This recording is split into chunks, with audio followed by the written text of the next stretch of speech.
दुनिया की 90% बर्फ को अपने भीतर समेटे हुए अंटार्कटिका फिर भी इस ग्रह की सबसे कम खोजी गई जगहों में से एक है। लेकिन जैसे जैसे तकनीक आगे बढ़ी और खोजें गहराती गई, कुछ अजीब और रहस्यमय बातें सामने आने लगी।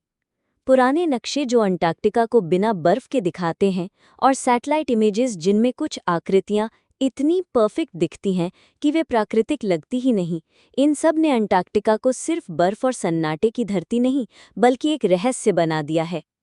कहा जाता है कि यहाँ कुछ छिपे हुए रिसर्च जोन हैं, कुछ ऐसी खोजें जो दुनिया से छिपाई गई हैं और कुछ ऐसे दृष्टांत यानी साइटिंग्स जिनका कोई वैज्ञानिक स्पष्टीकरण नहीं है।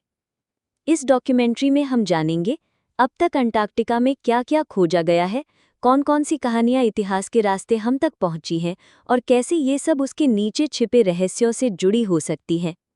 हम देखेंगे मिथक, खोजे और ये समझने की कोशिश करेंगे कि क्या अंटार्कटिका वाकई में पृथ्वी का सबसे रहस्यमय और एकमात्र वर्जित महाद्वीप है।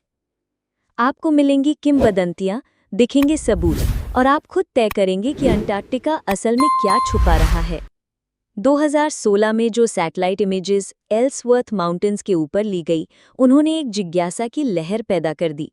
बर्फ और हिम के बीच एक पीक दिखाई दी, एक पहाड़ जिसके 4 तीखे किनारे थे और एक नुकीली चोटी। ऊपर से देखने पर वो मिस्र के गीज़ा पिरामिड्स जैसा प्रतीत होता था। ये पिरामिड आकार की संरचना एल्सवर्थ माउंटेन्स के दक्षिणी हिस्से में स्थित है और पेट्रियट हिल्स रिसर्च बेस के पास है। ये लगभग 4150 फीट ऊंचा है और हवाई दृश्य से स्पष्ट रूप से देखा जा सकता है। भूवैज्ञानिकों का कहना है, जो इस क्षेत्र का अध्ययन कर रहे हैं, कि जो ये पिरामिड जैसा दिख रहा है वो प्राकृतिक प्रक्रियाओं का परिणाम हो सकता है। इस तरह के पहाड़ को नुनातक कहा जाता है, एक ऐसी चोटी जो बर्फ की सतह से ऊपर निकलती है।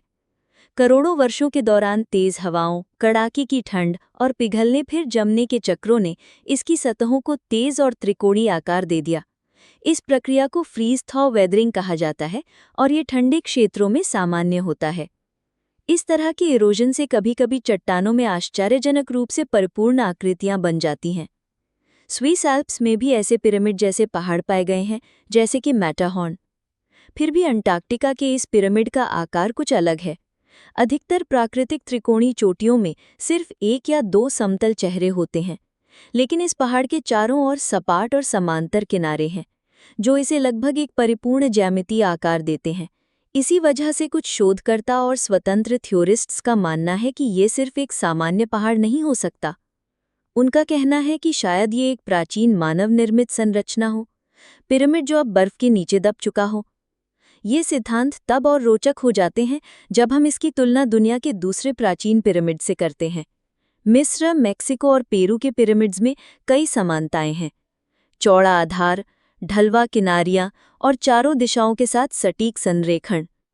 कुछ लोग कहते हैं कि ये पैटर्न एक पुरानी साझा ज्ञान प्रणाली को दर्शाता है, शायद किसी सामान्य प्राचीन स्रोत से आई हुई समझ। वहीं कुछ अन्य मानते हैं कि हो सकता है प्राचीन सभ्यताओं ने अलग अलग स्थानों पर स्वतंत्र रूप से पिरामिड बनाए हों, क्योंकि ये आकृति व्यवहारिक भी थी और प्रतीकात्मक रूप से शक्तिशाली भी, जैसे कि मिस्र के पिरामिड्स। इसी तरह की एक थ्योरी बोस्निया के पिरामिड्स को लेकर भी है, जहां कुछ लोग मानते हैं कि बड़े बड़े पहाड़ियों के नीचे प्रागैतिहासिक पिरामिड दबे हो सकते हैं। हालांकि मुख्य धारा के पुरातत्वविद इन दावों को खारिज करते हैं, लेकिन इनके समर्थक स्मूथ ढलानों और एक समान कोनों को कृत्रिम डिजाइन का प्रमाण मानते हैं। अब यही तर्क एल्सवर्थ माउंटेन्स के कुछ हिस्सों पर भी लगाए जा रहे हैं। कुछ पर्यवेक्षकों का कहना है कि करीबी रिज और बर्फ से ढकी पहाड़ियां भी पिरामिड जैसी आकृतियां छिपा सकती हैं। सैटेलाइट इमेजेस में कई चोटियां ऐसी दिखती हैं जिनकी रेखाएं लगभग सममित हैं और जिनका आधार एक वर्गाकार जैसा प्रतीत होता है। जो बात इन अंटार्कटिक संरचनाओं को साइंटिस्ट्स के लिए इतना रहस्यमय बनाती है, वो है वहां तक पहुंचने की कठिनाई।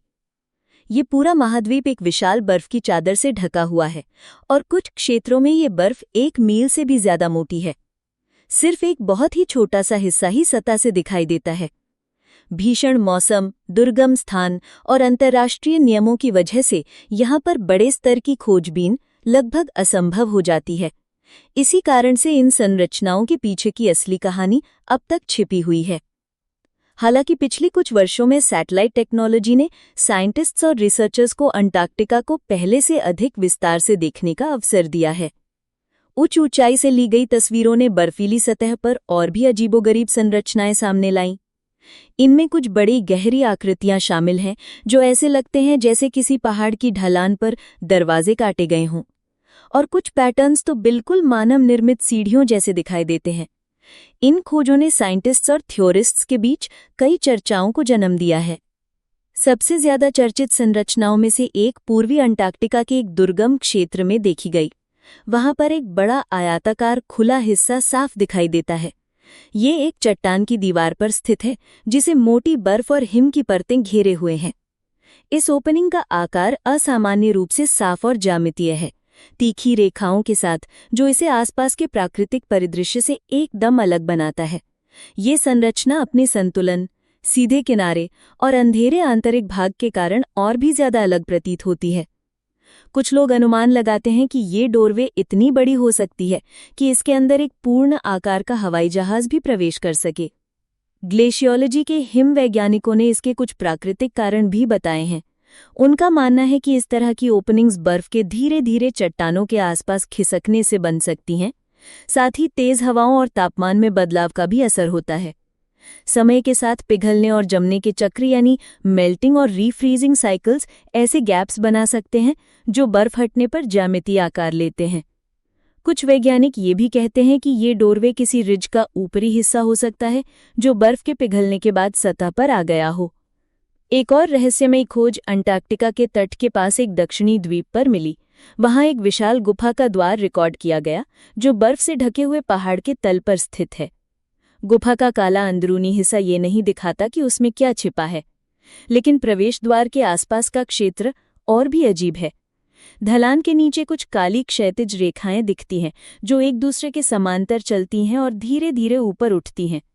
ऐसा आभास देती हैं जैसे किसी सीढ़ी के जरिए पहाड़ के अंदर जाया जा रहा हो। ये सीढ़ीनुमा बनावट वर्तमान भूगर्भीय मॉडल से समझाना बहुत कठिन है।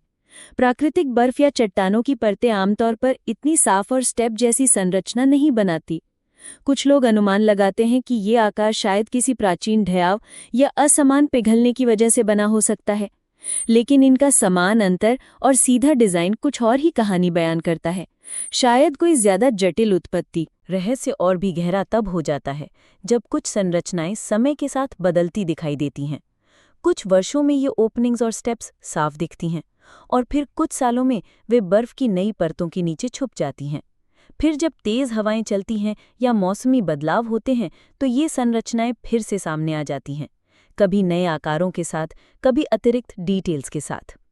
लेकिन पुराने समय में अंटार्कटिका वैसा बर्फीला रेगिस्तान नहीं था जैसा हम आज जानते हैं। बहुत पहले, जब ये स्थान सिर्फ बर्फ और तूफानी हवाओं का घर नहीं था, ये महाद्वीप शायद जंगलों, नदियों और जीवन से भरी हुई जमीन था।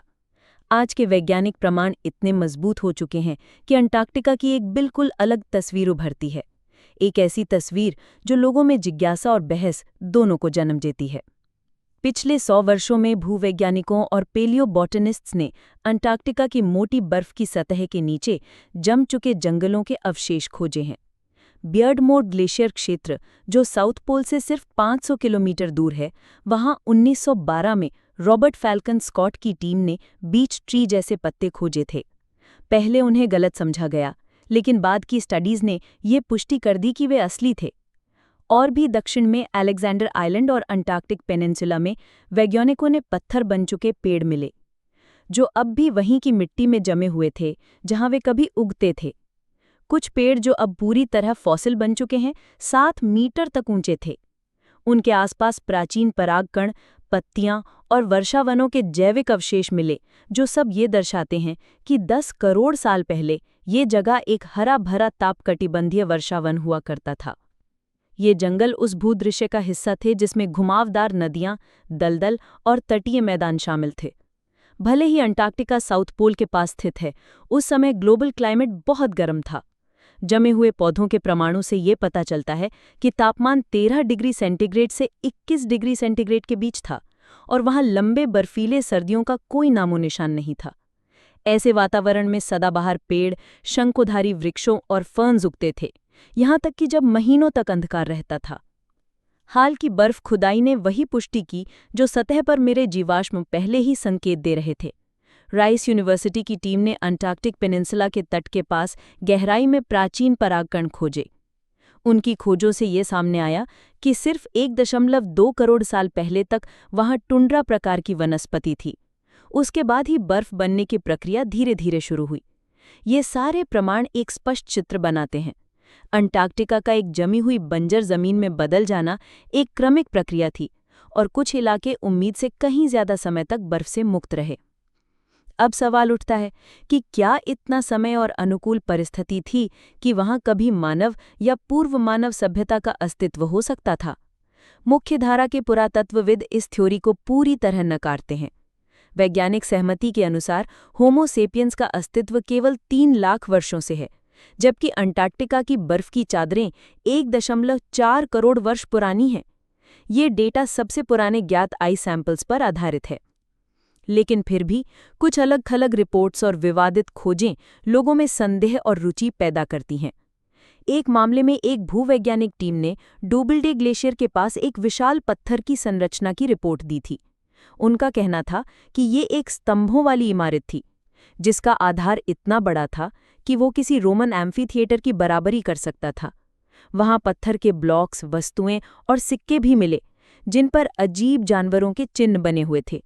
हालांकि अभी तक कोई पीयर रिव्यूड स्टडी इस साइट को ऑफिशियली पुष्टि नहीं कर पाई है, लेकिन सिर्फ ऐसी संरचना के होने की संभावना नहीं, उत्सुकता और संदेह को भड़का दिया। एक और रोचक चीज जो इस थ्योरी से जुड़ी है, वो है पिरी रेस मैप। 1513 में ऑटोमन एडमिरल और कार्टोग्राफर पिरी रेस ने इस नक्शे को तैयार किया था। ये एक आंशिक विश्व माप है, जिसमें दक्षिण अमेरिका की तटरेखा बहुत विस्तार में दिखाई गई है, लेकिन उसके नीचे एक रहस्यमय दक्षिणी भूभाग भी दिखाया गया है। इस नक्शे को असाधारण इसलिए माना जाता है क्योंकि ये अंटार्कटिका के स्थान पर एक महाद्वीप दर्शाता है, और वो भी बर्फ से ढका हुआ नहीं, बल्कि असली तटरेखा जैसे किसी ने बर्फ के बिना उसे देखा हो। जो लोग इस थ्योरी को समर्थन करते हैं, उनका कहना है कि 15वीं सदी में ऐसी सटीकता असंभव थी अगर किसी प्राचीन स्रोत के नक्शे का उपयोग न किया गया हो। इस सिद्धांत के अनुसार पिरी रेस मैप शायद किसी खोई हुई सभ्यता के नक्शों से संकलित था, जिनके पास उन्नत भौगोलिक ज्ञान और अन्वेषण की क्षमताएं थीं। इस विचार को इतिहासकार चार्ल्स हैपगुड ने लोकप्रिय बनाया था। उनका मानना था कि एक प्रागैतिहासिक समुद्री संस्कृति थी जो दुनिया के तटीय क्षेत्रों का नक्शा बना रही थी, और शायद उस समय अंटार्कटिका बर्फ से मुक्त था। हैपगुड की थ्योरी को अकादमिक जगत में आलोचना जरूर मिली, लेकिन जनसांस्कृतिक क्षेत्र में इसने बहुत लोकप्रियता हासिल की। उनका मानना था कि पिरी रेस मैप अंटार्कटिका को उस रूप में दर्शाता है जैसा वो अंतिम हिमयुग के दौरान था, शायद 10,000 से 4,000 ईसा पूर्व के बीच, जब कुछ हिस्से बर्फ से मुक्त रहे होंगे। कई लोगों के लिए पिरी रेस मैप पर दक्षिण अमेरिका की तटरेखा की सटीकता उस समय के लिए अचूक है। नक्शे पर जो एक विशाल दक्षिणी भूभाग दिख रहा है, चाहे वो वास्तविक हो या काल्पनिक, वो दर्शाता है एक प्राचीन विश्वास को जिसे टेरा ऑस्ट्रेलिस कहते हैं, एक अज्ञात दक्षिणी महाद्वीप। बाद में खोजकर्ताओं ने अंटार्कटिका के अस्तित्व की पुष्टि कर दी, लेकिन ये आज भी एक रहस्य है कि प्राचीन नक्शा नवीदों ने अंटार्कटिका की कल्पना कैसे की और क्या उन्होंने किसी पुराने स्रोत से प्रेरणा ली थी। इस रहस्य को और भी बढ़ाता है आधुनिक इमेजिंग टेक्नोलॉजी, जिसके जरिए वैज्ञानिकों ने अंटार्कटिका की मोटी बर्फ के नीचे बहुत पुराना भूदृश्य उजागर किया है। ईस्ट अंटार्कटिका में सैटेलाइट डेटा और आइस पेनेट्रेटिंग राडार के जरिए वैज्ञानिकों ने एक ऐसे क्षेत्र का मैप बनाया जहां घाटियों और पहाड़ियों का जाल बेल्जियम जितने बड़े क्षेत्र में फैला हुआ है।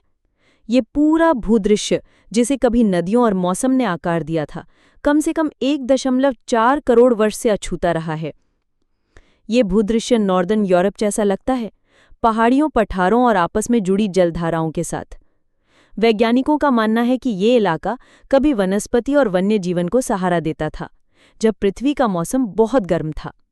लेकिन फिर कुछ ऐसा हुआ जो सब कुछ बदल गया। अंटार्कटिका का रूपांतरण कोई स्थानीय घटना नहीं थी, ये पृथ्वी के जलवायु में आए एक ग्लोबल बदलाव का हिस्सा था जो भूगर्भीय इतिहास में कई बार दोहराया गया है। वैज्ञानिक काफी समय से जानते हैं कि पृथ्वी का मौसम स्थिर नहीं रहता। पृथ्वी पर गर्म समय आते हैं जिन्हें इंटरग्लेशियल्स कहते हैं, और ठंडे समय आइस एजेस। अंतिम बड़ा हिमयुग लगभग 26 लाख साल पहले शुरू हुआ था और चरम पर था लगभग 20,000 साल पहले। ये समाप्त हुआ 12,000 साल पहले, जिसके बाद से वर्तमान गर्म काल शुरू हुआ। इन चक्रों के दौरान पूरे क्षेत्र पहचानने लायक नहीं रहते। जो जमीन हमेशा हरी भरी थी वो बर्फ से ढक जाती है। समुद्र ऊपर नीचे होते हैं, प्रजातियां या तो अनुकूल होती हैं, प्रवासन करती हैं या विलुप्त हो जाती हैं। अंटार्कटिका का एक हरे भरे क्षेत्र से बर्फीली बंजर जमीन में बदल जाना इस चक्र का एक स्पष्ट उदाहरण है। लेकिन एक और तत्व हो सकता है जिसने इस ड्रामेटिक बदलाव में भूमिका निभाई हो। वो है पृथ्वी के अक्ष का हिलना। इस सिद्धांत को ट्रू पोलर वॉन्डर या क्रस्टल डिस्प्लेसमेंट कहा जाता है। इस थ्योरी के अनुसार पृथ्वी का बाहरी आवरण यानी क्रस्ट आंतरिक परतों पर खिसक सकता है, जिससे भौगोलिक ध्रुवों का स्थान बदल सकता है। एक्सियल टिल्ट या प्रिसेशन जैसे बदलाव धीरे धीरे होते हैं, लेकिन ट्रू पोलर वॉन्डर अपेक्षाकृत तेज हो सकता है और पूरे महाद्वीपों को नए क्लाइमेट जोन में पहुंचा सकता है। अगर ऐसा कोई क्रमानुशन पृथ्वी के अतीत में हुआ हो तो शायद अंटार्कटिका एक समशीतोष्ण रीजन से दक्षिणी ध्रुव तक पहुंच गया होगा। ये थ्योरी आज भी वैज्ञानिक समुदाय में बहस का विषय रही है, लेकिन कुछ प्रमाण हैं कि पृथ्वी की सतह अतीत में स्थानांतरित हुई है। चट्टानों के गठन और प्राचीन तटीय रेखाओं का कुछ अध्ययन ये संकेत देते हैं कि पृथ्वी की कुछ सतही संरचनाओं ने समय के साथ अपना स्थान बदला होगा। इन सभी बदलावों के बीच एक और कल्पनात्मक विचार है, एडगर केसी की भविष्यवाणी, जिन्हें द स्लीपिंग प्रॉफिट कहा जाता है। 20वीं शताब्दी की शुरुआती ट्रांस रीडिंग्स में केसी ने कहा था कि पृथ्वी में एक बड़ा परिवर्तन आने वाला है।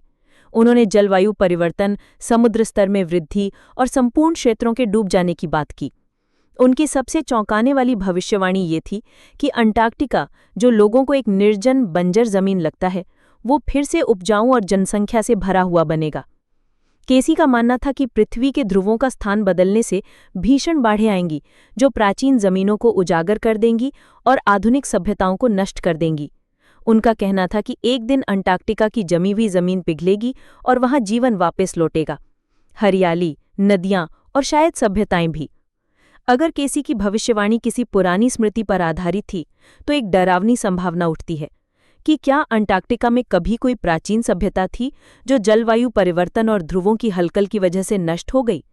क्या बर्फ के नीचे सिर्फ प्राचीन जंगल नहीं, बल्कि भूले बिसरे लोगों के निशान भी छुपे हो सकते हैं? और सिर्फ इतना ही नहीं, ये निषिद्ध महाद्वीप और भी कई रहस्यों को अपने अंदर समेटे हुए है। उनमें से एक है अंटार्कटिका के सबग्लेशियल लेक्स, ऐसी जलराशियां जो सतह से बहुत नीचे जमी हुई बर्फ के नीचे कैद हैं और दुनिया से पूरी तरह अलग थलग हैं। सबसे प्रसिद्ध है लेक वास्तोक। ये एक विशाल ताज़े पानी की झील है जो ईस्ट अंटार्कटिक आइस शीट के नीचे लगभग 4,000 मीटर की गहराई में छुपी हुई है। लेक वास्तोक शायद 1.5 से 2.5 करोड़ वर्षों से पूरी तरह सील्ड है और इस अंधेरी बर्फीली दुनिया में वैज्ञानिक मानते हैं कि जीवन आज भी मौजूद हो सकता है। ये दुनिया के सबसे दूरस्थ और रहस्यमय वातावरणों में से एक है।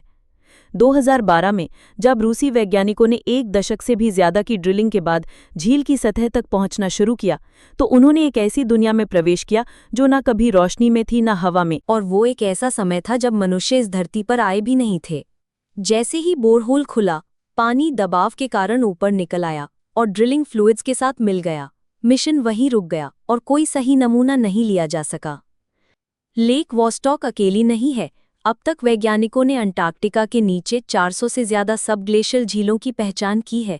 कुछ झीलें इतनी बड़ी हैं जितनी एक शहर, और कुछ छोटी और अस्थायी होती हैं, जैसे अदृश्य जलाशय जो बर्फ के नीचे भरते और खाली होते रहते हैं।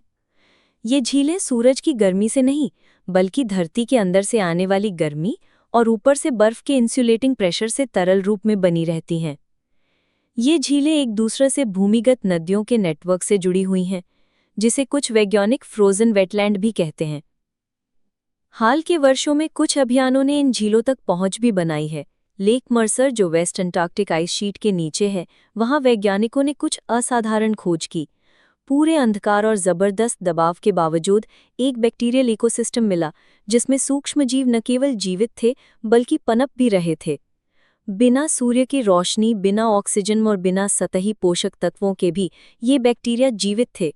कुछ शोधकर्ताओं का मानना है कि ऐसे वातावरण उच्च जीवन रूपों को भी समर्थन दे सकते हैं, जैसे टार्डीग्रेड्स या माइक्रोस्कोपिक कीड़े जैसे जीव।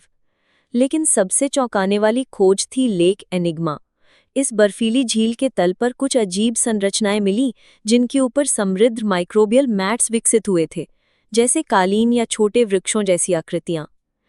इन इकोसिस्टम्स में ऐसे बैक्टीरिया भी पाए गए थे जो पहली बार इस तरह के वातावरण में देखे गए थे। कुछ माइक्रोब्स एक दूसरे के साथ सहयोगी संबंध बनाते हैं तो कुछ परजीवी होते हैं।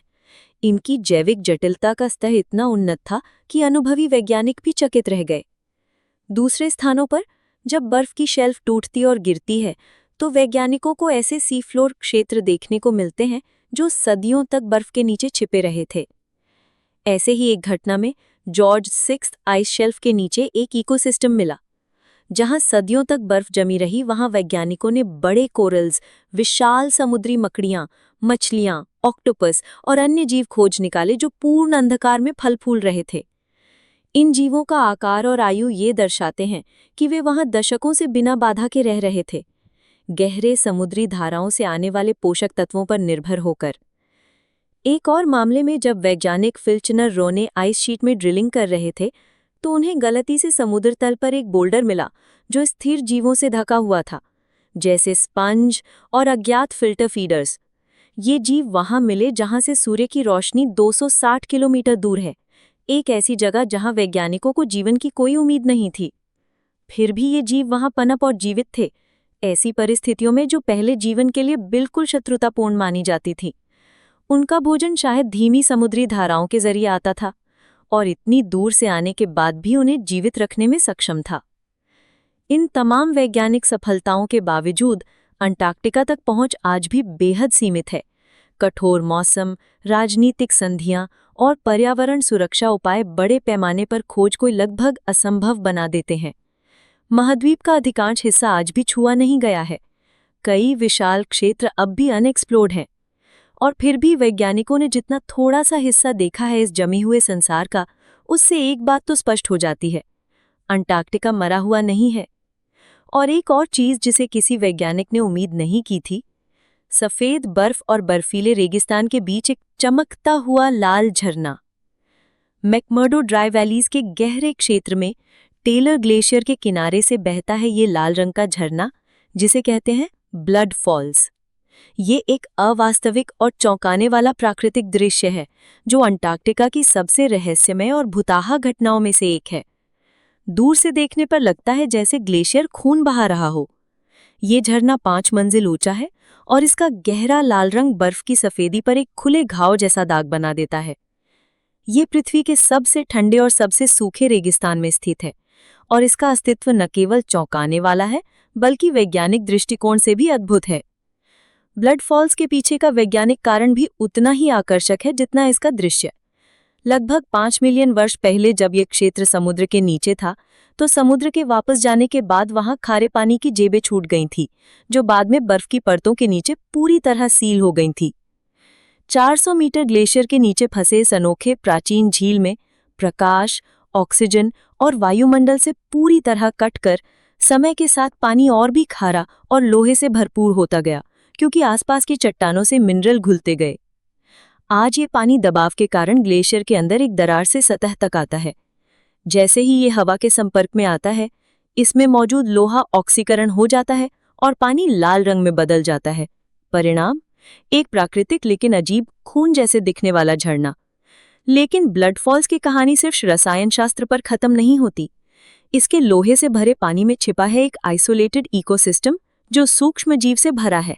वैज्ञानिकों ने यहाँ एक्सट्रीमोफाइल सूक्ष्मजीव खोजे हैं जो पूर्ण अंधकार और बिना ऑक्सीजन के जीवित रहते हैं और एनर्जी के लिए लोहा और सल्फर का उपयोग करते हैं। ये माइक्रोब्स पूर्ण अलगाव में विकसित हुए हैं और ये हमें ये दुर्लभ झलक देते हैं कि जीवन पृथ्वी के सबसे कठिन वातावरणों में भी कैसे जीवित रह सकता है, और शायद वैसी ही परिस्थितियों में जैसे बर्फीले चंद्रमा यूरोपा या इंसेलेडिस पर। लेकिन जितनी भी वैज्ञानिक समझ हो, ब्लड फॉल्स हमेशा से वैकल्पिक सिद्धांतों का केंद्र रहा है। एक थियोरी के अनुसार ब्लड फॉल्स एक नेचुरल वेंट हो सकता है जो किसी छिपे हुए भूमिगत ढांचे से जुड़ा हो, शायद कोई पुराना भुलाया गया बेस जो बर्फ के नीचे छिपा हो। इस थियोरी के अनुसार ये लाल पानी सिर्फ ऑक्सीकृत लोहा नहीं बल्कि किसी और गहरी और शायद कृत्रिम चीज का बाय प्रोडक्ट हो सकता है। कुछ लोग तो यहाँ तक कहते हैं कि ये पानी किसी बायोलॉजिकल एक्सपेरिमेंट से लीक हो रहा है और ग्लेशियर के नीचे एक प्राचीन या आधुनिक लैब छुपी है जो लोहे और सूक्ष्म जीव को किसी अज्ञात उद्देश्य के लिए इस्तेमाल कर रही है। चाहे वैज्ञानिक कितनी भी मेहनत से अंटार्कटिका के रहस्यों को समझने की कोशिश करें, फिर भी कुछ कहानियां ऐसी हैं जो तर्क को तोड़ देती हैं और हमारी समझ से परे हैं। ग्लेशियर्स के पार, सब ग्लेशियल झीलों के पार, फॉसिल्स और प्राचीन भूतत्वों से भी आगे कुछ कहानियां ऐसी भी हैं जो कहती हैं कि ये बर्फीली जमीन आज भी ऐसे रहस्य छुपाए बैठी है जिन्हें विज्ञान अब तक स्वीकार नहीं कर पाया है। इन्हीं कहानियों में एक सबसे ज्यादा चर्चित किंवदंती है निंगिन। ये एक प्राणी है जिसे अंटार्कटिका के बर्फीले समुद्री जल में देखा गया है। इसे एक विशाल पीले सफेद मानव जैसे जीव के रूप में बताया गया है जो लगभग 30 मीटर लंबा हो सकता है। जापानी रिसर्च वेसल्स के क्रू मेंबर्स ने दावा किया है कि उन्होंने इस अजीब से जीव को पानी से चुपचाप ऊपर उठते देखा और फिर वो वापस लहरों के नीचे गायब हो गया। इसके चेहरे को अक्सर डरावने रूप से इंसानी बताया गया है, 2 छोटी आंखें और एक चौड़ा बिना हाव-भाव वाला मुंह। कुछ वर्जन्स के अनुसार मिंगिन के पास हाथ और बाजू भी होते हैं, जबकि अन्य ऐसे एक चिकना फिन वाले समुद्री जीव की तरह बताते हैं, जो आइसबर्ग्स की तरह दिखते हैं और जिनसे इन्हें अलग करना मुश्किल होता है। निंगिन का पहला आधुनिक जिक्र 2000 के दशक की शुरुआत में जापानी ऑनलाइन फोरम्स पर हुआ था, लेकिन ये किंवदंती इतनी तेजी से पॉप कल्चर में फैल गई। कुछ लोग मानते हैं कि ये जीव एक अनजाना समुद्री जीवन है, शायद अंटार्कटिका के उस दौर से बचा हुआ हो जब वो गर्म और जीवनपूर्ण इलाका था। कुछ और आगे बढ़कर मानते हैं कि ये जीव बुद्धिमान हो सकता है और संभवतः जमीन पर चलने की क्षमता भी रखता हो। और फिर तो कुछ लोग यहाँ तक कहते हैं कि सरकारों को इस प्राणी के बारे में बहुत कुछ पता है और जानबूझकर इसकी मौजूदगी को छुपाया गया है, शायद इसके वैज्ञानिक या सामरिक महत्व की वजह से।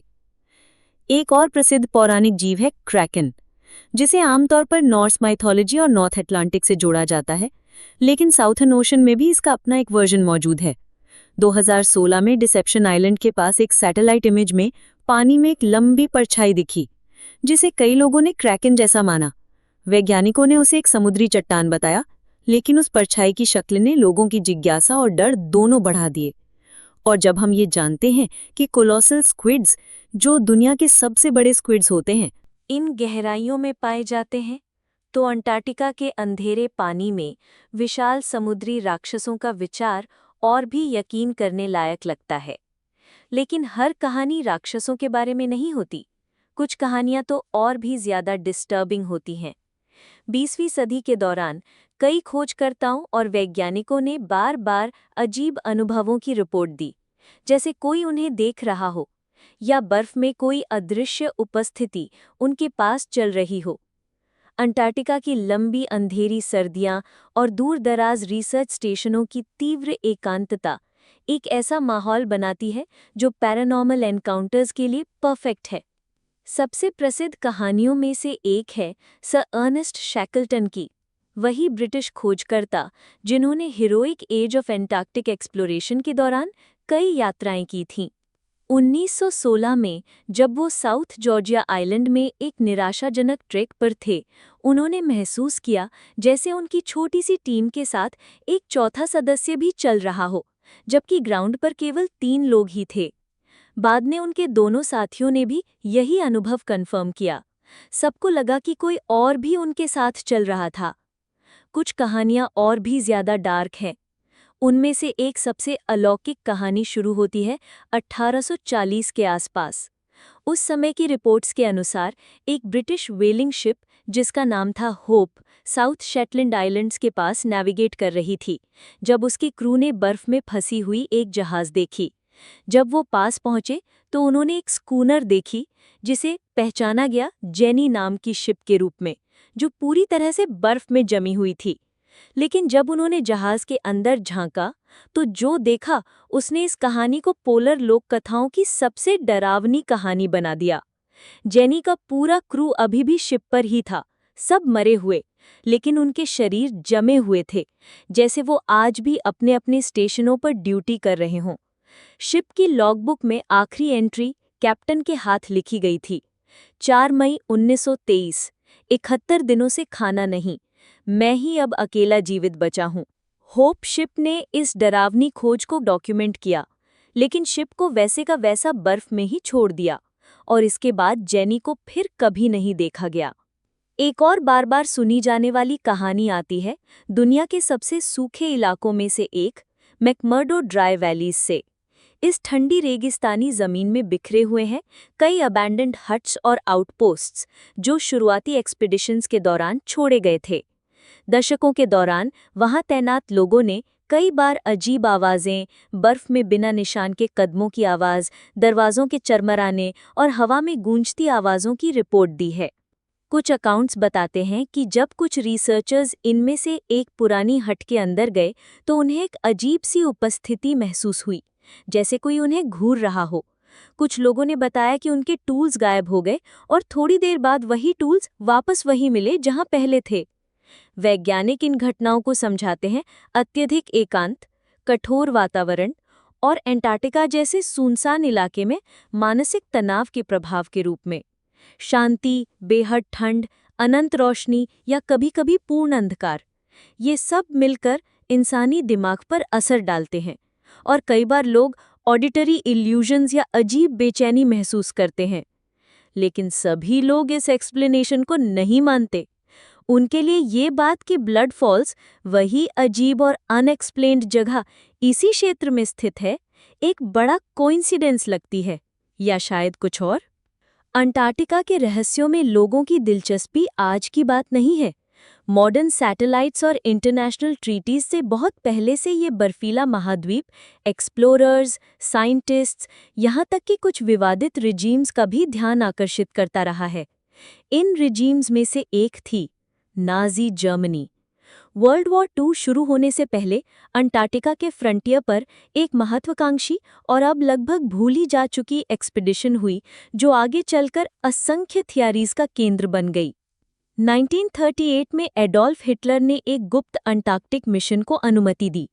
सतह पर तो इसका उद्देश्य था रिसोर्स सर्च।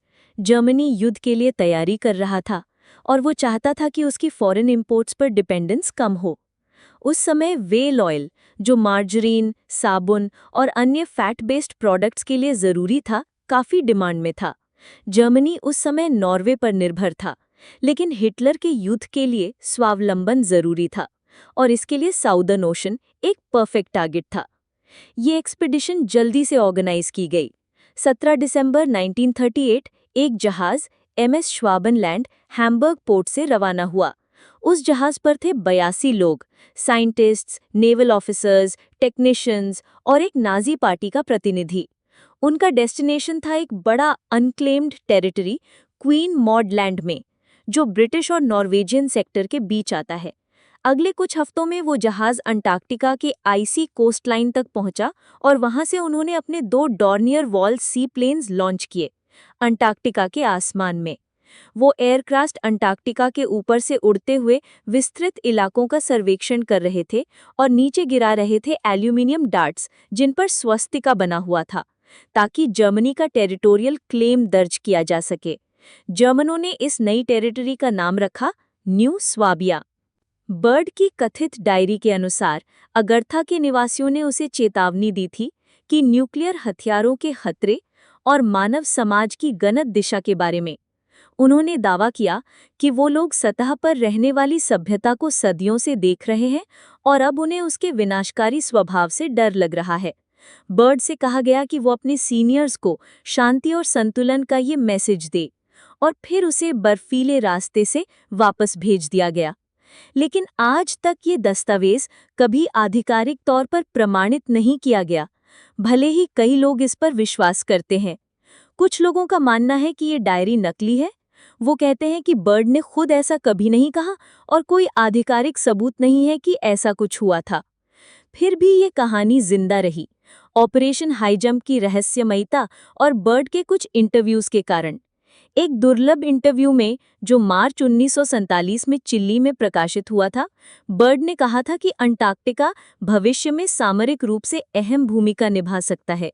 उसने चेतावनी दी थी, एक दिन अमेरिका पर हमला पोलर रीजन यानी ध्रुवीय क्षेत्र के रास्ते हो सकता है। कई लोग मानते हैं कि ये उसका एक अप्रत्यक्ष इशारा था उस चीज की तरफ जो उसने वहां देखी। कोल्ड वॉर के बढ़ने के बाद अमेरिका ने अंटार्कटिका में और मिशंस भेजने शुरू किए। 1947-48 operation windmill, 1957-58 operation deep freeze जो इंटरनेशनल जियोफिजिकल ईयर के दौरान हुआ। बर्ड इन मिशंस में शामिल था, लेकिन उसकी सेहत तेजी से गिर रही थी। 1957 में उसकी मृत्यु हो गई, अपनी आखिरी अंटार्कटिका यात्रा के कुछ महीनों बाद। आज तक ऑपरेशन हाई जंप की पूरी कहानी एक रहस्य बनी हुई है। मिशन ने कई वैज्ञानिक लक्ष्य पूरे किए और अंटार्कटिका के नए क्षेत्रों का नक्शा तैयार किया, लेकिन इसका विशाल सैन्य पैमाना और जल्दी समाप्त हो जाना अब भी शोधकर्ताओं को सवाल पूछने पर मजबूर करता है। क्या ये केवल एक ट्रेनिंग एक्सरसाइज थी, या फिर अमेरिकी नेवी ने वहां कुछ ऐसा देखा जिसे वे समझ नहीं पाए या काबू नहीं कर पाए? द्वितीय विश्व युद्ध के अंतिम वर्षों में और उसके बाद अजीब कहानियां फैलने लगीं। लोगों ने ऐसे उड़ने वाले यंत्रों के बारे में बताया जो किसी भी ज्ञात विमान जैसे नहीं लगते थे। गवाहों ने बताया, चुपचाप उड़ने वाले, बेहद तेज गति से चलने वाले और डिस्क जैसी आकृति वाले ऑब्जेक्ट्स। शुरुआत में लोगों ने इन सबको अफवाहें माना, लेकिन युद्ध के बाद यूएफओ साइटिंग्स का सिलसिला पूरी दुनिया में तेजी से बढ़ा। ये बढ़ती हुई रहस्यमयता शोधकर्ताओं को एक और थ्योरी की तरफ ले गई, यूएफओज और नाजी जर्मनी की सीक्रेट टेक्नोलॉजी। WW2 के समय जर्मन वैज्ञानिक बहुत उन्नत हथियारों पर काम कर रहे थे, jet aircrafts, long range rockets और एक्सपेरिमेंटल प्रोपल्शन सिस्टम्स। इसी दौरान नाजी लीडरशिप गहराई से जुड़ी हुई थी ऑकल्ट, मिथक और छिपी हुई शक्तियों में। इस रहस्यमयी दुनिया में कुछ भूमिगत ग्रुप्स के नाम बार बार आते हैं। सबसे प्रसिद्ध थूले सोसाइटी, जो आर्यन माइथोलॉजी और इनर अर्थ, पृथ्वी के अंदर की दुनिया के सिद्धांत को मानती थी। और एक और रहस्यमयी समूह व्रिल सोसाइटी। ये ग्रुप मानता था एक ऊर्जा शक्ति को, व्रिल, जो मशीनें चला सकती है और मानव मस्तिष्क की क्षमताओं को बढ़ा सकती है। कहानी के अनुसार व्रिल सोसाइटी के सदस्य ध्यान और रिचुअल्स का उपयोग करते थे गैर मानव बुद्धिमत्ता से संपर्क बनाने के लिए, शायद किसी और ग्रह से या फिर पृथ्वी के अंदर से। कुछ थ्योरीज कहती हैं कि ये सब केवल आध्यात्मिक विश्वास नहीं था, बल्कि इसे असली टेक्नोलॉजी में लागू करने की कोशिश की गई थी। कुछ नाजी वैज्ञानिकों ने इन्हें वास्तविक काम करने वाली मशीनों में बदलने की कोशिश भी की। इन कहानियों में 3 नाम बार बार आते हैं, हाउनेबू, व्रिल और डी ग्लॉकी, जिसका मतलब है द बेल। ये सब बताई जाती हैं एक्सपेरिमेंटल एयरक्राफ्ट्स के रूप में, डिस्क के आकार के, चुपचाप उड़ने वाले और ऐसे ऊर्जा स्रोतों से चलने वाले जो अब तक अज्ञात हैं, शायद एंटी ग्रेविटी आधारित। इनमें सबसे ज्यादा प्रसिद्ध है डी ग्लॉके। इसे एक घंटी के आकार की मशीन के रूप में बताया गया है, जो अजीब चमक छोड़ती थी और डरावनी आवाजें निकालती थी। कुछ लोग कहते हैं कि ये मशीन बिना पंख के उड़ सकती थी। कुछ का विश्वास है कि इसमें स्पेस या टाइम को मोड़ने की शक्ति थी। अधिकतर विवरण बाद के लेखकों द्वारा लिखे गए हैं और भौतिक सबूत बहुत कम हैं। फिर भी ये विचार अब भी नाजी यूएफओ थ्योरी का सबसे फेमस हिस्सा माना जाता है। जंग के बाद ये कहानियां और ज्यादा लोकप्रिय हो गईं। 1947 में जर्मनी की हार के सिर्फ 2 साल बाद अमेरिका में पहली बार बड़ी यूएफओ साइटिंग्स देखी गईं। शोधकर्ताओं ने अनुमान लगाना शुरू किया, क्या ये ऑब्जेक्ट स्पेस से आए थे या ये जर्मन वैज्ञानिकों द्वारा बनाए उन्नत यंत्र थे। उसी साल अमेरिका ने शुरू किया ऑपरेशन पेपरक्लिप, एक टॉप सीक्रेट प्रोग्राम जिसमें सैकड़ों जर्मन वैज्ञानिकों को अमेरिका लाया गया। ये वही वैज्ञानिक थे जिन्होंने नाजी वेपन प्रोग्राम्स पर काम किया था। बाद में यही लोग अमेरिका के रॉकेट सिस्टम और एडवांस्ड एयरक्राफ्ट्स बनाने में मदद करते हैं। कुछ का कहना है ये वैज्ञानिक अपने साथ छिपा हुआ ज्ञान भी लाए, फ्लाइंग डिस्क टेक्नोलॉजी के बारे में। कुछ लोग मानते हैं कि कई यूएफओ साइटिंग्स असल में सीक्रेट टेस्ट फ्लाइट्स थीं, जो नाजी डिजाइन से प्रेरित यंत्र थे।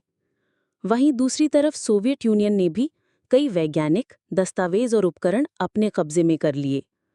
दोनों सुपर पावर, अमेरिका और यूएसएसआर, एक दूसरे से दौड़ में लगे थे, ताकि कोई भी नई तकनीक पहले हासिल कर सके जो उन्हें कोल्ड वॉर में बढ़त दे सके।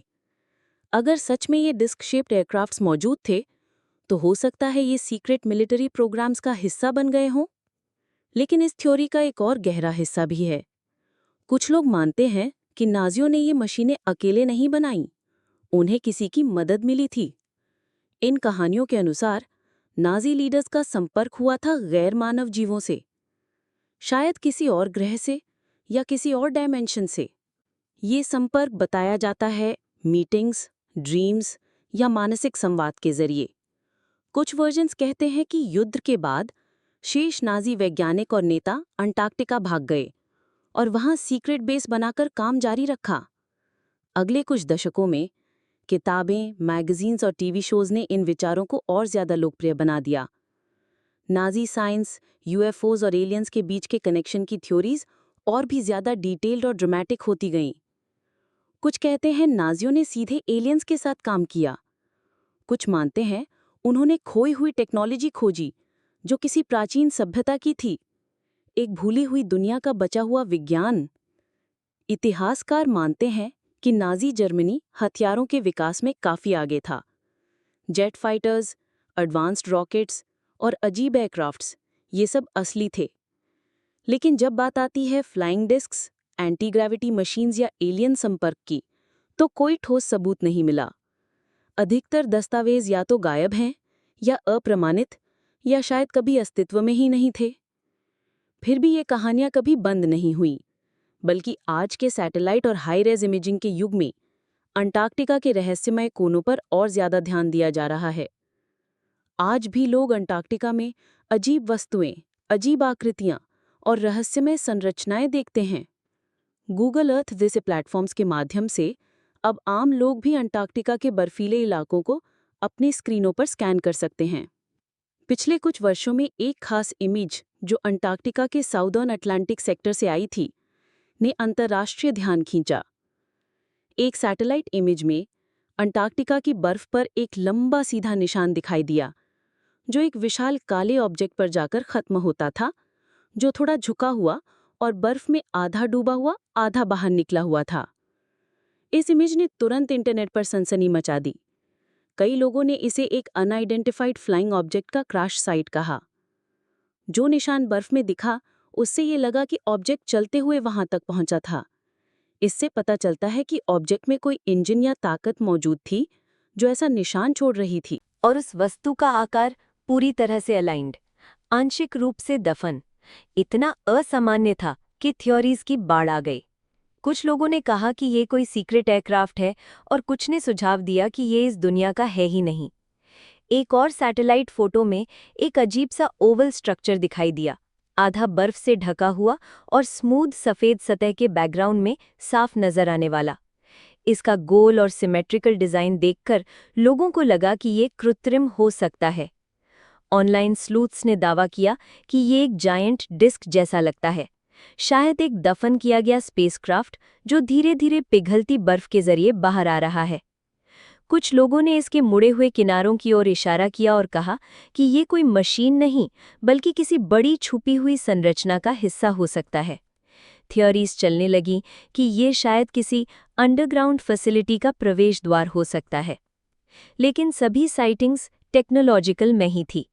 एक और बहुत चर्चित सैटेलाइट इमेज में लोगों ने एक विशाल चेहरा देखा जो बर्फ के बीच से सीधा आसमान की ओर देख रहा था।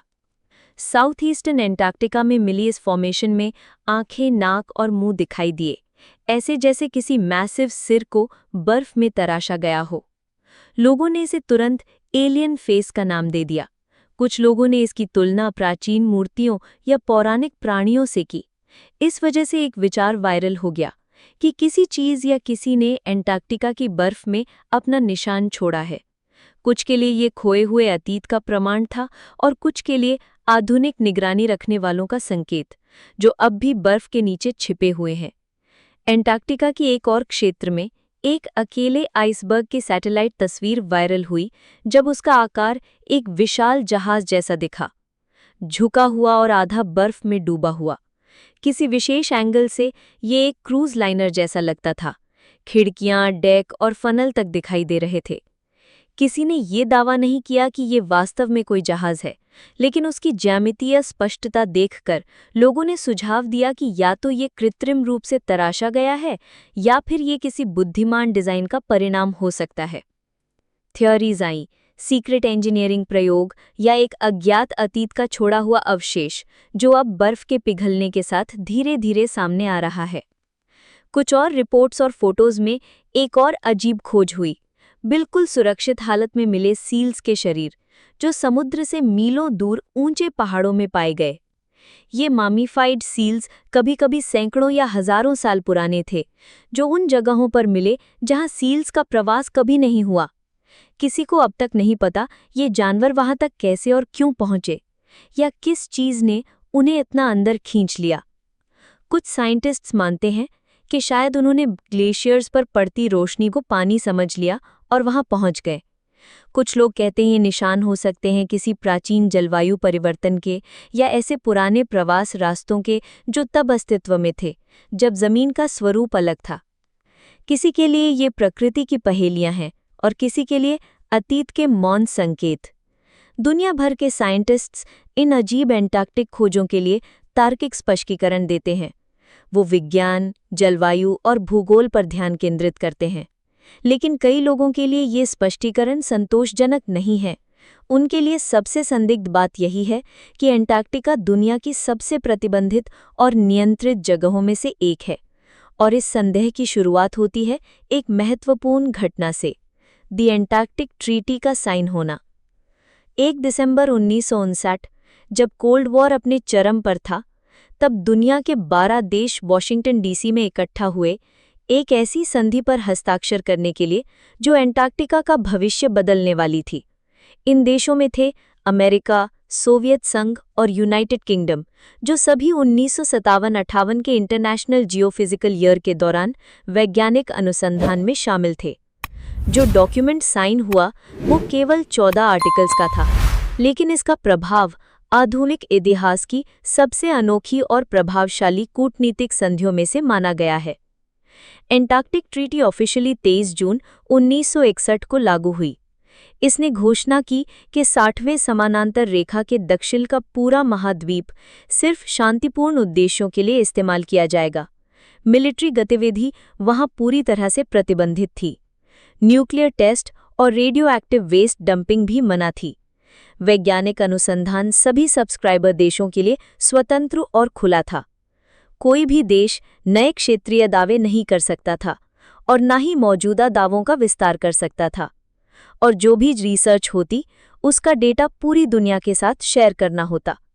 पहली नज़र में ये एक महान प्रयास लगा, एक अनूठी जगह को विज्ञान और शांति के लिए सुरक्षित रखने का तरीका। अगले कुछ सालों में और भी देश इसमें शामिल हुए। आज 50 से भी अधिक देश इस अग्रीमेंट का हिस्सा है। लेकिन इसी अचानक हुई एकता ने लोगों के मन में एक बड़ा सवाल खड़ा कर दिया। जब ये देश आपस में शत्रु थे, तो एंटार्कटिका पर इतनी जल्दी एकजुटता क्यों हुई? ये संधि द्वितीय विश्व युद्ध के केवल 14 साल बाद साइन हुई थी। उस समय कोल्ड वॉर पूरी तरह सक्रिय थी। अमेरिका और सोवियत संघ हर क्षेत्र में प्रतिस्पर्धा कर रहे थे, हथियार, अंतरिक्ष, वैश्विक प्रभाव। लेकिन इसी बीच ये बड़े विरोधी एकदम से सहमत हो गए कि वो दुनिया के सबसे बड़े अज्ञात भूभाग एंटार्कटिका को डीमिलिटराइज करेंगे। कुछ लोगों के लिए ये समयबद्धता बहुत सुविधाजनक थी, और थ्योरिस्ट्स के लिए ये उठाता है एक बड़ा सवाल: एंटार्कटिका में ऐसा क्या हो रहा था जो इतना महत्वपूर्ण था? तकनीकी रूप से एंटार्कटिका ऑफ लिमिट्स नहीं है, लेकिन वहां पहुंचना सख्ती से कंट्रोल्ड है। सिर्फ सीमित साइंटिस्ट्स को वहां रिसर्च की अनुमति दी जाती है, और उन्हें भी विशेष अनुमति, प्रशिक्षण और उपकरण की जरूरत है। पर्यटक जा सकते हैं, लेकिन केवल तटीय क्षेत्रों तक, और वो भी कड़ी निगरानी में। विस्तृत इंटीरियर जो लाखों वर्ग किलोमीटर में फैला हुआ है, लगभग पूरी तरह से अप्रवेश्य है। कुछ ऐसी जगह हैं जहां एयरक्राफ्ट भी उड़ान नहीं भर सकते। कुछ क्षेत्र ऑफ लिमिट्स हैं पर्यावरण संरक्षण के नाम पर। रिसर्च स्टेशंस को भी बिना अनुमति विजिट नहीं किया जा सकता। ये सारी पाबंदियां एंटार्कटिका को एक प्रतिबंधित दुनिया जैसा एहसास देती हैं। कई लोग मानते हैं कि एलियन टेक्नोलॉजी बर्फ के नीचे छिपी हुई है। कुछ सोचते हैं कि अंटार्कटिका एक खोई हुई सभ्यता का घर था, शायद अटलांटिस से जुड़ा हुआ, और कुछ का कहना है कि सरकारें वहां सीक्रेट एक्सपेरिमेंट्स कर रही हैं, जनता की नज़रों से दूर। इतनी गोपनीयता, निगरानी और प्रतिबंध, ये सब उनके लिए संकेत हैं कि कुछ तो छुपाया जा रहा है। अगले कुछ सालों में ये संधि एंटार्कटिक ट्रीटी सिस्टम में विस्तारित हो गई, जिसमें अतिरिक्त समझौते और पर्यावरणीय नियम जोड़े गए। इसका अपना सचिवालय है जो बुएनोस आयर्स में स्थित है। हर साल सदस्य देश मिलते हैं विज्ञान, सुरक्षा और संरक्षण पर चर्चा करने के लिए, लेकिन ये मीटिंग्स आम जनता के लिए ओपन नहीं होती। और जहां कुछ लोग कहते हैं कि ये सिस्टम एंटार्कटिका को सुरक्षित करता है, वहीं कुछ लोग मानते हैं कि ये सिस्टम किसी और चीज़ को सुरक्षित कर रहा है, जिसका दुनिया को अब तक पता नहीं। जब आम लोगों के लिए एंटार्कटिका एक फॉरबिडन कॉन्टिनेंट है, साइंटिस्ट्स के लिए कुछ और ही है। उनके लिए एंटार्कटिका एक विशाल प्राकृतिक प्रयोगशाला है, एक ऐसी जगह जहां अतीत बर्फ में प्रिजर्व्ड है और जहां शायद हमारे ग्रह का भविष्य पहले ही लिखा जा चुका है। किंवदंतियों, मिथकों और षड्यंत्रों के बावजूद अंटार्कटिका की असली अहमियत शायद और भी असाधारण हो। ना इसलिए कि ये क्या छुपा रहा है, बल्कि इसलिए कि ये क्या दिखाता है। दशकों से वैज्ञानिक मिशन अंटार्कटिका में हमें अपनी दुनिया को समझने का एक साफ दृश्य दे रहे हैं। इसके मोटे आइस शीट के नीचे कुछ जगहों पर तो 4 किलोमीटर गहरे प्राचीन हवा की परतें फंसी हुई हैं। हर परत एक टाइम कैप्सूल है जो तापमान, गैसों और पर्यावरणीय परिवर्तनों का डेटा लिए हुए है, 10 लाख साल तक पुराना। बर्फ को ड्रिल करके वैज्ञानिक पृथ्वी के जलवायु इतिहास को डिकोड करते हैं और उसे आज की तेजी से गर्म होती दुनिया से तुलना करते हैं। 1985 में ओजोन होल की खोज हुई थी जो अंटार्कटिका के ऊपर हुआ था। सिर्फ एक उदाहरण है कि कैसे अंटार्कटिक साइंस इनविजिबल लेकिन वैश्विक खतरों को उजागर कर सकता है। और जहां एक तरफ बर्फ हमें अतीत दिखाती है, वहीं अंटार्कटिका का भविष्य शायद कुछ और ही आकार ले रहा है। इन्वेडर्स। और ये इन्वेडर्स असली हैं, जिंदा हैं। वैज्ञानिक अब चेतावनी दे रहे हैं कि नॉन नेटिव स्पीशीज अंटार्कटिका पहुंच रही हैं, जहाज़ों, विमानों, खाने की सप्लाई और लोगों के जूतों के जरिए। एक छुपा हुआ हाउसफ्लाई या जैकेट से चिपका एक बीज एक गंभीर बायोसिक्योरिटी थ्रेट बन सकता है। 2014 में ऑस्ट्रेलिया के डेविस स्टेशन के हाइड्रोपोनिक फैसिलिटी में एक छोटी सी एलियन स्पीशीज घुस गई, कोलिम्बोलिन या स्प्रिंगटेल। ये इनवर्टिब्रेट्स पहली बार उस अंटार्कटिका के हिस्से में देखे गए थे। गर्म और नम वातावरण में ये बहुत तेजी से बढ़ने लगे और पानी की सतह पर तैरते हुए दिखाई दिए। वैज्ञानिकों ने तुरंत एक्शन लिया, पूरी फैसिलिटी को बंद किया गया, साफ सफाई और स्टेरिलाइजेशन किया गया और हर चीज़ को हटा दिया गया। इसे एक वायरल आउटब्रेक की तरह ट्रीट किया गया। इस नाजुक इकोसिस्टम में सबसे छोटी चीज़ भी अनप्रिडिक्टेबल नुकसान पहुंचा सकती है। कुछ जैविक हमलों को पहचानना और भी मुश्किल रहा। एक मशरूम फ्लाई एक रिसर्च स्टेशन के सीवेज सिस्टम में पाई गई और 20 साल तक उसका कोई हल नहीं निकला। समुद्री जीव जैसे मसल्स दुनिया के दूसरे हिस्सों से लाए गए अंटार्कटिक पेनिनसुला में पाए जा चुके हैं, अक्सर टूरिस्ट शिप्स या रिसर्च वेसल्स के हल्स के जरिए। भले ये जीव छोटे हों, अगर ये फैलते हैं तो पूरे इकोसिस्टम्स को बदल सकते हैं। और जैसे जैसे अंटार्कटिका के किनारे पिघल रहे हैं, वो क्षेत्र जो पहले बर्फ से सुरक्षित थे, अब इंसानों और पेस्ट्स के लिए पहुंच में आ रहे हैं। वैज्ञानिकों के लिए ये बायोलॉजिकल इन्वेजन सिर्फ एक प्रैक्टिकल समस्या नहीं है, ये चेतावनियां है। अंटार्कटिका का बैलेंस मिलियन साल की आइसोलेशन में विकसित हुआ है, लेकिन अब वो आइसोलेशन टूट रही है। रिसर्चर्स अब एक रेस में हैं ताकि वे नेटिव प्रजातियों को डॉक्यूमेंट कर सके, उससे पहले कि बाहरी प्रजातियां उन्हें हटा दें। अंटार्कटिका शायद दुनिया की आखिरी अनटच्ड जगह हो जो औद्योगिक विकास से सुरक्षित है, लेकिन अब वो सुरक्षा गारंटी नहीं रही। कुछ वैज्ञानिक तो यहाँ तक कह रहे हैं कि ये नॉन नेटिव लाइफ का आना हमें एक और भी बड़ी यूनिवर्सल मिस्ट्री का संकेत दे सकता है। क्या होता है जब दो इकोसिस्टम्स या दो दुनियाएं आपस में टकराती हैं? इस एंगल से देखा जाए तो बाहरी जीवों का अंटार्कटिका में आना उसी एलियन लाइफ थ्योरी जैसा लगता है। जब वैज्ञानिक एलियन स्पीशीज कहते हैं तो उसका मतलब हमेशा अंतरिक्ष से आने वाले प्राणी नहीं होता, लेकिन कॉन्सेप्ट बहुत हद तक वैसा ही होता है। अनजाने जीव जो बाहर से आए हैं और पर्यावरण को अप्रत्याशित तरीके से बदल रहे हैं। जैसे जैसे अंटार्कटिका गर्म हो रहा है और ज़्यादा एक्सेसिबल बन रहा है, ये कॉन्टिनेंट एक नए फेज में प्रवेश कर रहा है। टूरिज्म बढ़ रहा है, सप्लाई रूट्स फैल रहे हैं। जो बाधाएं इस जगह को अब तक सुरक्षित रखती थीं, कड़क ठंड, हिंसक समुद्र और इसकी दूर दराज, अब धीरे धीरे कमज़ोर हो रही हैं। साइंस के लिए ये एक अवसर है और एक खतरा भी, बराबर के अनुपात में। एक और बड़ा सवाल जिसका जवाब वैज्ञानिक ढूंढ रहे हैं, इस छुपी हुई दुनिया में शायद पूरे ग्रह के लिए सबसे ज़रूरी हो सकता है। पिछले 100 साल में औसत वैश्विक तापमान खतरनाक रफ्तार से बढ़ा है, लेकिन दुनिया की कुछ ही जगहें हैं जिन्होंने इस बदलाव को अंटार्कटिका जितना गहराई से महसूस किया है। अंटार्कटिक पेनिनसुला विशेष रूप से दुनिया के सबसे तेज़ी से गर्म होने वाले इलाकों में से एक है। कुछ क्षेत्रों में तापमान सिर्फ 50 सालों में लगभग 3 डिग्री सेल्सियस तक बढ़ गया है। इसका सीधा असर दिखाई देता है। ग्लेशियर्स पीछे हट रहे हैं, सी आइस हर साल पहले पिघल रही है और पूरी की पूरी आइस शेल्फ्स ढह रही हैं। ये चेंजेस लोकल नहीं ग्लोबल है। अंटार्कटिका की मोटी बर्फ की चादर में दुनिया का 90% ताज़ा पानी मौजूद है। अगर ये बर्फ पिघलती है तो ग्लोबल समुद्री स्तर खतरनाक हद तक बढ़ सकते हैं। सिर्फ वेस्ट अंटार्कटिक आइस शेल्फ ही पिघल जाए तो समुद्र का स्तर 3 मीटर से ज़्यादा ऊपर जा सकता है। भले ही इसका पूरा पतन सदियां ले, लेकिन ये प्रक्रिया शायद पहले ही शुरू हो चुकी है। और जैसे जैसे बर्फ पीछे हट रही है, वैज्ञानिक एक सोचने लायक सवाल पूछ रहे हैं। क्या अंटार्कटिका फिर से हरा भरा हो सकता है? सुनने में नामुमकिन लगता है, लेकिन अंटार्कटिका हमेशा बर्फ से ढका नहीं था। 100 मिलियन साल पहले, जब डायनासोर थे, अंटार्कटिका एक गर्म और हरा भरा भूखंड था। फॉसिल रिकॉर्ड्स दिखाते हैं कि यहाँ पहले पेड़, फर्न और यहाँ तक कि जंगलों में आग भी होती थी। आज की मोटी बर्फ के नीचे प्राचीन नदियाँ, घाटियाँ और एक पूरा जमा हुआ लैंडस्केप छिपा हुआ है। अगर दुनिया यूं ही गर्म होती रही तो अंटार्कटिका के कुछ हिस्सों में, खासकर कोस्टल एरियाज में, वो पुरानी परिस्थितियां फिर से लौट सकती हैं। कुछ वैज्ञानिक मानते हैं कि सदी के अंत तक ज्यादा बारिश और गर्म तापमान घास के मैदान और कठोर पौधों को अंटार्कटिका के किनारों तक पहुंचा देंगे। इन्वेजिव स्पीशीज जैसे ब्लूग्रास पहले ही पेनिनसुला में देखे गए हैं, और जेंटू पेंगुइन, जो थोड़ा गर्म मौसम पसंद करते हैं, अब साउथ की ओर जाते दिखाई दिए हैं।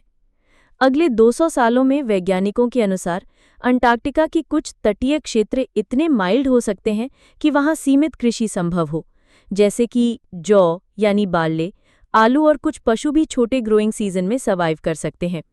कुछ स्थानों पर छोटी इंसानी कॉलोनियां भी बन सकती हैं जो पूरी तरह आयातित भोजन पर निर्भर ना हो। लेकिन ये हरियाली एक बड़ी कीमत के साथ आती है। आइस शेल्फ का पिघलना धरती के जलवायु तंत्रों को ड्रामेटिकली बदल देगा। बढ़ते समुद्री स्तर तटीय शहरों को खतरे में डालेंगे।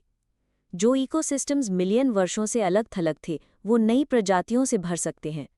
और वो ही दृश्य जो वैज्ञानिकों को अंटार्कटिका की ओर खींचते हैं, अनटच्ड वाइल्डनेस, जमी हुई खामोशी, ये सब कुछ हमेशा के लिए खो सकता है। अंटार्कटिका की चरम परिस्थितियां, महीनों तक अंधेरा, कम सूर्य प्रकाश का कोण, अब भी सीमित रखेंगे कि यहाँ कितना बदलाव संभव है, चाहे गर्मी कितनी भी बढ़ जाए। कॉन्टिनेंट का एक बड़ा हिस्सा, खास तौर पर डीप इनलैंड, अब भी बहुत ठंडा, सूखा और अंधेरा रहेगा पारंपरिक खेती या लंबी अवधि की बस्तियों के लिए। लेकिन इसके किनारों पर, जहां सूरज ज्यादा देर तक चमकता है और तापमान ऊंचा होता है, वहां जीवन धीरे धीरे वापस लौट सकता है। अंटार्कटिका का भविष्य अब भी अनिश्चित है। कुछ मानते हैं कि ये दुनिया का आखिरी शरण स्थल बन सकता है, जब भूमध्य रेखीय क्षेत्र अत्यधिक गर्म हो जाएंगे। और कुछ चेतावनी देते हैं कि अगर हमने बर्फ के पिघलने पर नियंत्रण खो दिया तो नतीजे अकल्पनीय होंगे। जो चीज़ निश्चित है वो ये कि दुनिया देख रही है। जो अंटार्कटिका एक समय पर एक जमी हुई विरासत थी, अब वो इंसानी प्रभाव का एक दर्पण बन रही है और एक सिंबल है उस भविष्य का जो सामने आ सकता है। वैज्ञानिक अपनी दूरस्थ बेसों और सैटेलाइट की नज़रों से इसके बदलाव को मॉनिटर करते रहेंगे, बर्फ के अंदर सुराग खोजते हुए, न सिर्फ अतीत के लिए बल्कि हमारे भविष्य के लिए भी। ये फॉरबिडन कॉन्टिनेंट अब पहले जैसा चुप नहीं है। ग्लेशियर टूट रहे हैं, मौसम बदल रहा है और इसके रहस्य अब पिघलने लगे हैं। जब तक बर्फ अपना सब कुछ उजागर नहीं कर देती, अंटार्कटिका बना रहेगा, द लास्ट ग्रेट अननोन, एक ज़मीन जहाँ है खामोशी, विज्ञान और शक का संगम। अगर इस यात्रा ने आपके अंदर कोई सवाल या थ्योरीज जगाई हैं तो कमेंट में ज़रूर बताएं। और अगर आप चाहते हैं कि और लोग भी अंटार्कटिका के सीक्रेट्स को जानें तो वीडियो को लाइक करें और शेयर करें। अपना माइंड ओपन रखिए और मिलते हैं अगले एपिसोड में।